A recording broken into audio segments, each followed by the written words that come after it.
आज की मूवी में हम लोग एक ऐसी लड़की को देखेंगे जो कि अपने टीचर के साथ अफेयर करती है। वह अपने लिटरेचर को कंप्लीट करना चाहती थी। वह इसके लिए किसी भी हद तक जाने के लिए तैयार थी। ये लोग काफ़ी क्लोज आ जाती हैं और कंट्रोल नहीं कर पाती हैं। इसके बाद क्या होता है हम लोग इस वीडियो में आगे देखेंगे। तो चलिए इस मूवी को शुरू करते हैं। मूवी की शुरुआत में हम लोग कायरो नाम की एक लड़की को देखते हैं। उसकी उम्र अभी 18 साल है। कायरो एक हवेली में रहती है। वो यहाँ पर काफ़ी ऐसो आराम से रहा करती है। उसके पास पैसों की कोई कमी नहीं है, लेकिन उसके आसपास बहुत कम लोग रहती हैं। उसके पेरेंट्स लॉयर हैं जो कि काम के सिलसिले में अक्सर शहर से बाहर रहा करती हैं। इसलिए कायरो अपना ज़्यादातर समय अकेले ही रहती है। उसे स्कूल जाने के लिए काफ़ी लंबी वॉक करनी पड़ती थी। कायरो जब अपनी एडमिशन असाइनमेंट लिख रही होती है तब वह विनी के साथ बातें करती है। वो कहती अभी तक उसने कुछ बड़ा हासिल नहीं किया है और ना ही उसके पास ऐसा कोई एक्सपीरियंस है। तब विनी उससे कहती है वह कुछ ऐसा एक्सपीरियंस करे जिससे वो स्टूडेंट और टीचर के बीच के अफेयर के बारे में लिख सके। असल में विनी कायरो से यह कह रही होती है कि उसे एक स्टूडेंट टीचर अफेयर करनी चाहिए ताकि वह इसके बारे में लिख सके। तभी कायरो यह चर्चा करती है, क्या बनी मिस्टर फिल्मोर के साथ? घपाघप। विनी तो एक लेस्बियन है फिल्म, और मिस्टर मिलर का अच्छा दोस्त है और वह स्कूल का कोच भी है। इसके अगले दिन हम लोग कार्य के स्कूल में देखते हैं जहाँ उसने क्रिएटिव राइटिंग क्लास को ज्वाइन किया था। यहाँ पर कायरो पहली बार मिस्टर मिलर से मिलती है। मिस्टर मिलर काफ़ी शांत स्वभाव के होते हैं और वह एक नॉर्मल इंसान थे।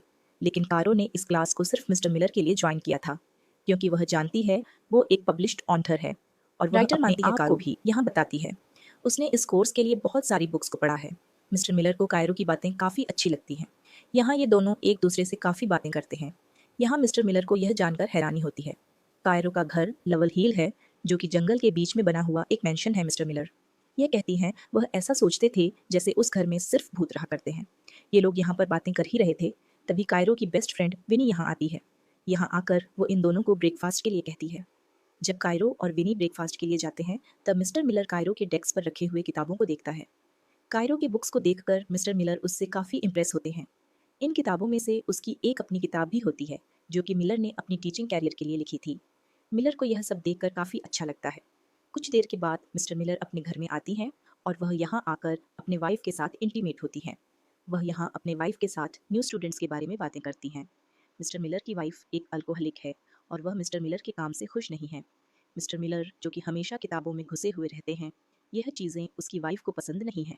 इसलिए यह बात आसानी से समझा जा सकता है कि मिस्टर मिलर का झुकाव अपने स्टूडेंट्स की तरफ क्यों होता है।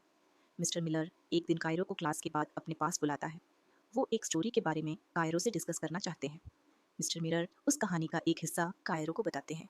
कायरो यहाँ उनकी कहानी को और भी अच्छी तरह से पेश करती है। ये लोग कहानी में इतना ज़्यादा अंदर घुस जाते हैं कि इनकी बातें इस तरह से हो रही थीं जैसे ये लोग एक दूसरे के साथ इंटीमेट हो रहे हों। इनके रोमांटिक बातों के बीच में अचानक विनी यहाँ आ जाती है और वह कायरो को लेकर घर निकल जाती है। कायरो एक पोएट्री रीडिंग के लिए टाउन जाती है जहाँ मिलर को भी जाना था। कायरो भी ये चाहती थी कि मिस्टर मिलर यहाँ आए। कुछ देर के बाद मिस्टर मिलर भी यहाँ आते हैं। ये लोग एक दूसरे के करीब में बैठकर एक पोएट्री सुनते हैं। कायरो यहाँ पोएट्री सुनते हुए काफ़ी इमोशनल हो जाती है। इसके बाद ये लोग बाहर निकलकर इस बारे में काफ़ी बातें करती। यहाँ ये लोग सिगरेट पीते हुए एक दूसरे के साथ सिगरेट शेयर करती हैं। इन दोनों के बीच में इंटीमेसी बढ़ती जा रही थी। कुछ देर के बाद मिलर फिल्मोर से मिलता है। वो स्कूल में एक कोच और टीचर है। वो मिलर का काफ़ी पुराना दोस्त है। यह लोग यहाँ पर बातें कर ही रहे थे, तभी यहाँ पर कायरो आती है। फिल्मोर यहाँ पर कायरो का बुक्स की सिलेक्शन को लेकर मजाक उड़ाता है। अब फिल्मोर यहाँ से जाता है। कायरो मिलर के करीब आकर बैठती है। ये लोग फिर से यहाँ पर सिगरेट शेयर करते हैं। ये लोग काफ़ी क्लोज थे। मिलर जब अपनी क्लास जा रहा था तभी उसके पास उसकी वाइफ का मैसेज आता है कि वह कहीं जा रही है।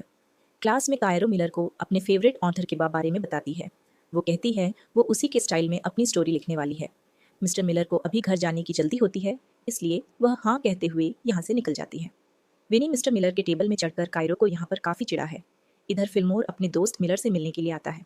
फिल्मोर के यहाँ आने के बाद विनी उसके साथ भी काफ़ी मजाक करती है। वो फिल्मोर का फ़ोन लेकर अपने कपड़ों में डाल लेती है, लेकिन इधर कायरो अपना फ़ोन नहीं ढूंढ पा रही थी। वहीं इधर हम लोग मिस्टर मिलर को देखते हैं जिनका प्लान अपनी वाइफ के साथ बाहर जाने का होता है, लेकिन उनका प्लान कैंसिल हो जाता है क्योंकि मिस्टर मिलर की वाइफ के पास काफ़ी सारा काम था। मिस्टर मिलर जब अपने घर में बैठे हुए थे तभी उनके पास कायरो का कॉल आता है। यहाँ हम लोग ये जानते हैं कारो ने अपना फ़ोन मिस्टर मिलर के बैग में डाल दिया था ताकि वह मोबाइल लेने के बहाने उसे अपने घर बुला सके।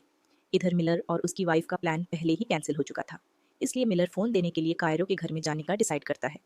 जब वह कारो के घर के बाहर पहुंचता है तभी बारिश शुरू हो जाती है। कायरो यहाँ बहुत पतले कपड़ों में बाहर आती है।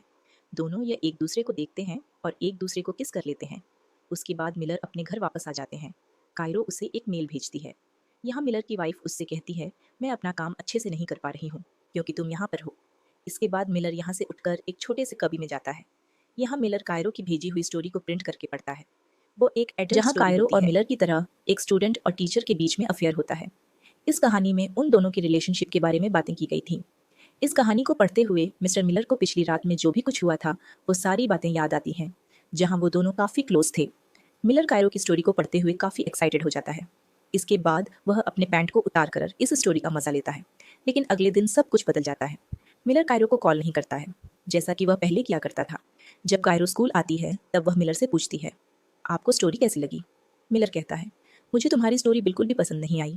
इस स्टोरी में बहुत सारी गलतियां थीं। कायरो जब कहती है, ये स्टोरी हमारे बारे में था, तब मिलर यह साफ साफ कह देता है कि हमारे बीच ऐसा कुछ भी नहीं है। हम लोग बस स्टूडेंट और टीचर हैं। यह सुनकर कायरो का दिल टूट जाता है। मिलर यह कहता है, तुम्हें यह स्टोरी दोबारा लिखनी होगी, नहीं तो मैं तुम्हें मिड टर्म में फेल कर दूंगा। कायरो यहाँ मिलर से बहुत गुस्सा हो जाती है। वह कहती है, मेरी स्टोरी बिल्कुल परफेक्ट है। कायरो कहती है, तुम सिर्फ इसलिए घबराए हुए हो क्योंकि मैंने वह लिख दिया है जो कि तुम नहीं लिख पाए।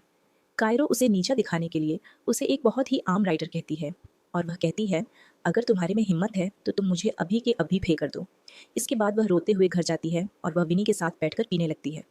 वहीं दूसरी तरफ हम लोग मिस्टर मिलर को देखते हैं जो कि काफ़ी टेंशन में होते हैं। यह देखकर उनकी वाइफ उससे पूछती है, क्या हुआ है मिलर? उसे कार की लिखे हुए कहानी के बारे में बताते हैं। इस कहानी को सुनकर उसकी वाइफ भी एक्साइटेड हो जाती है।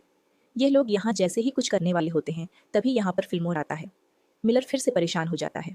वहीं दूसरी तरफ कायरो और विनी बातें कर रहे थे।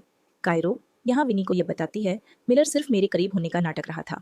कायरो विनी से कहती है, तुम मिस्टर फिल्मोर को एक मैसेज भेजो ताकि उसे डिस्ट्रैक्टिंग। विनी यहाँ फिल्मोर से काफ़ी अच्छी अच्छी बातें करती है, लेकिन उसकी बातों का फिल्मोर पर कोई भी असर नहीं था।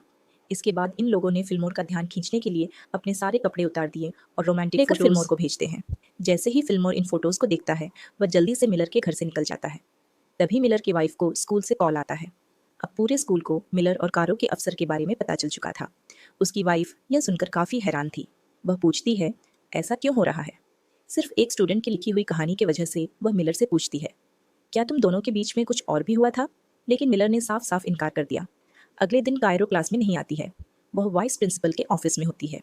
वाइस प्रिंसिपल ने कायरो और मिलर से ये पूछा, ये सब क्या हो रहा है? कायरो ने वाइस प्रिंसिपल को सब कुछ बता दिया कि मिलर ने मुझे एडवांस में मिड टर्म असाइनमेंट दिया था और हम लोगों ने साथ में सिगरेट पी थी और हम लोग स्कूल के बाहर भी मिले थे। लेकिन जब मिलर की बारी आती है तब वह सवालों का जवाब देने में हिचकिचाना है। उसकी हिचकिचाहट को देखकर वाइस प्रिंसिपल सब कुछ समझ जाती है। इसलिए मिलर को उसके जॉब से सस्पेंड कर दिया जाता है। स्कूल के बाहर फिल्म और मिलर को समझाता है, तुम्हें एक हद में रहकर काम करना चाहिए था, लेकिन तुमने अपनी हद पार कर दी, जिसकी वजह से तुम आज इस हाल में हो। इसके बाद फिल्मोर यहाँ से जाता है। जब घर आकर मिलर अपनी वाइफ को यह बताता है कि उसे स्कूल से निकाल दिया गया है, तब उसकी वाइफ उस पर शक करने लगती है। वह फिर से यह पूछती है, क्या तुम दोनों के बीच में कुछ भी हुआ था? लेकिन मिलर ने फिर से इनकार कर दिया। ले लेकिन उसकी वाइफ इस बात को मानने के लिए तैयार नहीं थी। वह फिर से मिलर से पूछती है, क्या तुम्हारे अंदर उस लड़की के लिए कोई भी फीलिंगलेस नहीं कहता है? इस बात को लेकर इन दोनों के बीच में झगड़ा शुरू हो जाता है और यह दोनों एक दूसरे की कमियां गिनना शुरू कर देते हैं। यह झगड़ा धीरे धीरे करते हुए इतना बढ़ जाता है कि उसकी वाइफ ये डिसाइड कर लेती है कि वो मिलर को तलाक देगी। वहीं दूसरी तरफ विनी कायरो से मिलती है।